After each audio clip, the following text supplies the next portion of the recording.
Welcome back, 17 past the hour. We told you last week about this incredible story, the violation of our free speech that the FCC is apparently planning, and it involves policing the media. You hear about this? The Federal Communications Commission has proposed what is called a multi-market study of critical information needs, and it involves subjecting all media to very invasive interrogations about their points of view and also their content. And what's more, they're planning on numerically coding the content according to how well the FCC thinks that content meets the critical information needs of particular communities. Well, we're going to get some reaction now from Brent Bozell, who is founder and president of the Media Research Center. It is just great to have you here, Brent. How are you? Hi, Janet. How you doing? I am fine. I am just amazed by this. I guess not entirely surprised that they would try to do something like this. But what is your reaction to this news about the FCC?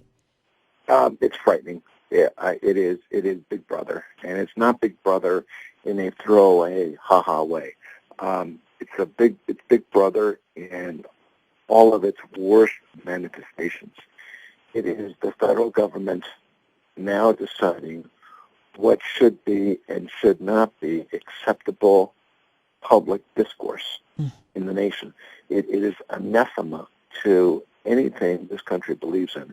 It is East Germany or South Albania, and it's unthinkable that we would have this in this country. But you know, Janet, it didn't just happen. This has been percolating for some time, and it began with the localism effort a few years ago, right.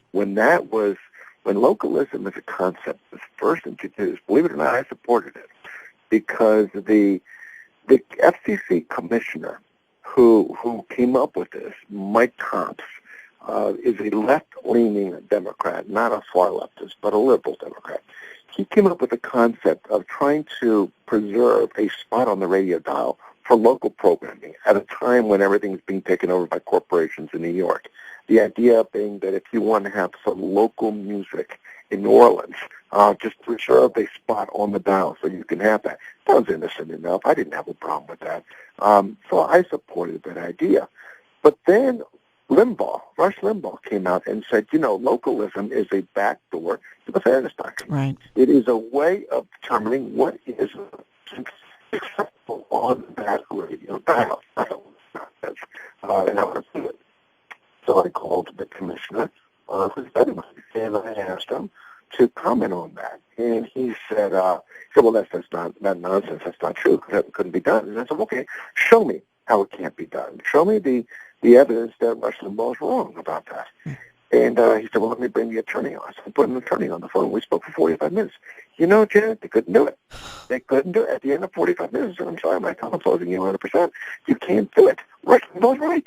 You can't prove that he's wrong. He's absolutely right. And here's the evidence of it, Janet. This is exactly the mindset that is now going a step further. We're going to find out what's being said out there, and we're going to decide if we approve of it or not. Incredible. It's just unbelievable. Yeah, this former FCC commissioner, Robert McDowell, was talking to the Daily Caller about this and said this amounts to the FCC delving into the editorial discretion, not just of radio and TV stations over which the FCC has purview, but newspapers and websites, I guess, like the MRC. Yeah. Look, I saw the Daily Caller article and pointing out that the National Association of Broadcasters have also broadcasting. Look, I have very little in common with the NAB except I would lock arm in arm. I would march arm in arm with them on this one. Yeah.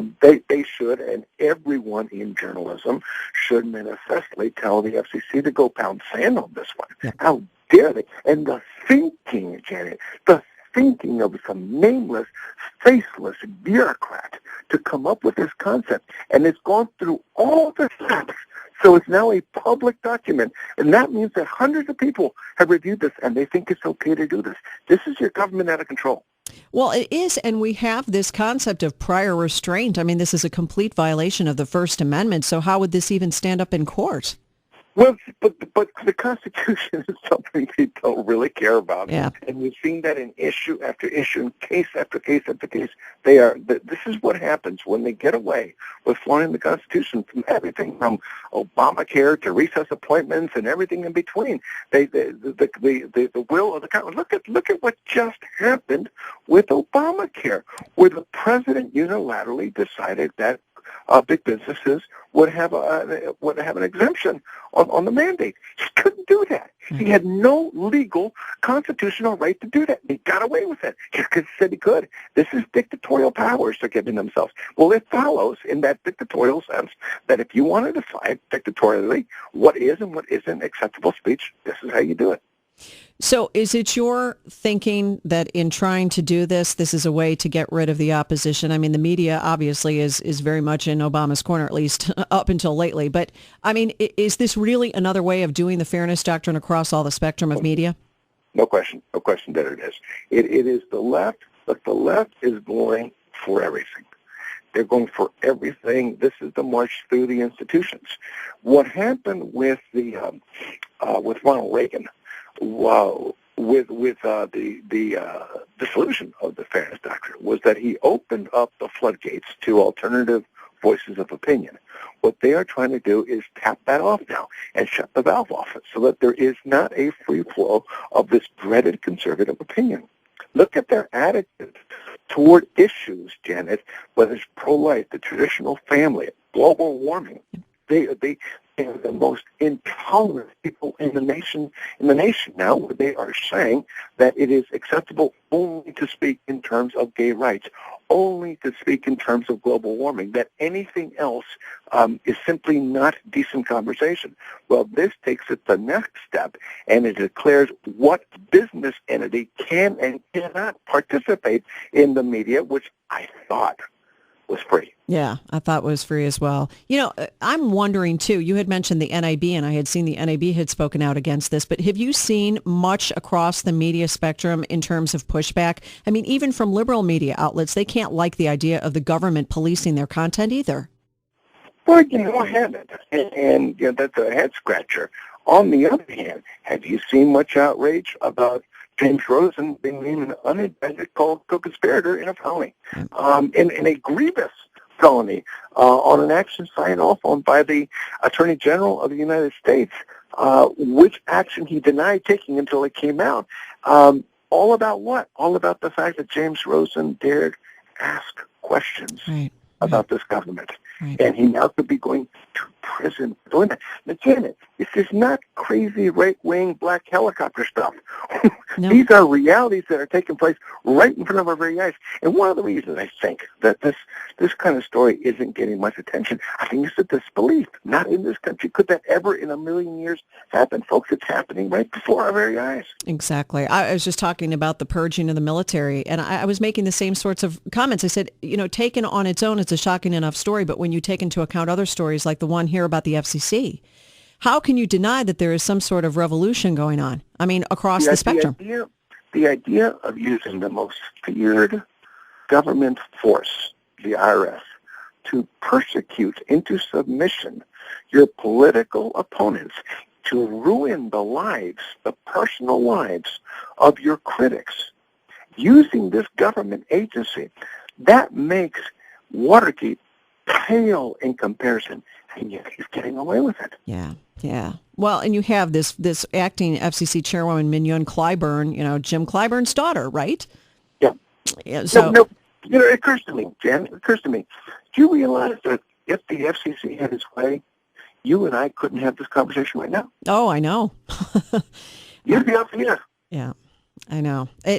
How do we get people to really care about this story? I know people who are in right-wing media and conservative and Christian media and are watchdogs like MRC will pay close attention to this and rightfully be outraged. But I wonder how you get the average American out there to really understand how serious this is, what America would look like if they were able to shut down the opposition press.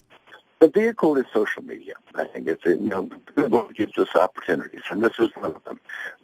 Social media, there are actually that's three media. The first media, others call it mainstream. I refuse to use that term because they're not mainstream. It is the old establishment liberal media. The second media is the new media, which can be conservative and it can be liberal.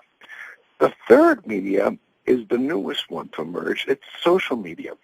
Social media has as its signature the ability for one to communicate effectively with one who may not be the same as you are ideologically. Let me explain that.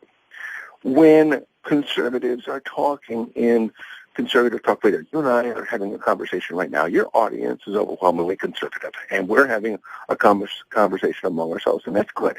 How do you reach moderates? How do you reach liberals who should care about this as much as moderates? Just imagine the George Bush administration, you liberals out there doing this. Imagine how upset you'd be by this. Right. Well, how do you reach those liberals? The beauty of social media is that it is information sharing. It's peer-to-peer information sharing, and it's information sharing being shared by people you trust, which means I have two sisters who are not conservatives. They are moderates to liberals. If I send them something, some information, if they heard it on the Sean Hannity show, they might not believe it. But if they got the exact same information from me, it's a much better chance that it would get across to them. So I would say a long way of answering your question, Janet, is social media is a vehicle through which you can communicate with your peers on a peer-to-peer basis and succeed in that communication. People need to be on Facebook, be on Twitter, and other forms of communication. It's very effective. So look, it got Barack Obama elected and reelected. That's how effective it is. Yeah, you're totally right about that. Do you see at all any avenue for stopping this survey, for putting pressure on the FCC? I know they have a new head of the FCC now, Wheeler, I believe his name is. But is there any stopping this survey in your view? Well, I think so. Well, but maybe not stopping the survey, but yeah, here's what you do. Well, sure there is. I mean, you hold up funding for it. That's what you do. Right. If you're the House, I mean, John Boehner needs to get some manhood in this and realize that they don't control the power of the purse. And this is the kind of thing that the Republicans should say, we're not funding this, not in a Republican administration, not in a Democratic administration. This is a government out of control when we do this. So we're putting down this marker, and we're challenging Democrats to say, if you were in the majority, would you do the same thing? I mean, this is something where you don't lose doing this, and it's the right thing. The second thing is that, frankly, if I were advising a Republican candidate, I would tell him to make a list of every outrageous thing this administration has done and pledge to undo things the first day of office. And this would be at the top of the list. I absolutely love it, and I couldn't agree more. Brent Bozell from the Media Research Center, MRC.org. And Brent, it is always wonderful to talk to you. Thank you so much. Thank you, Janet.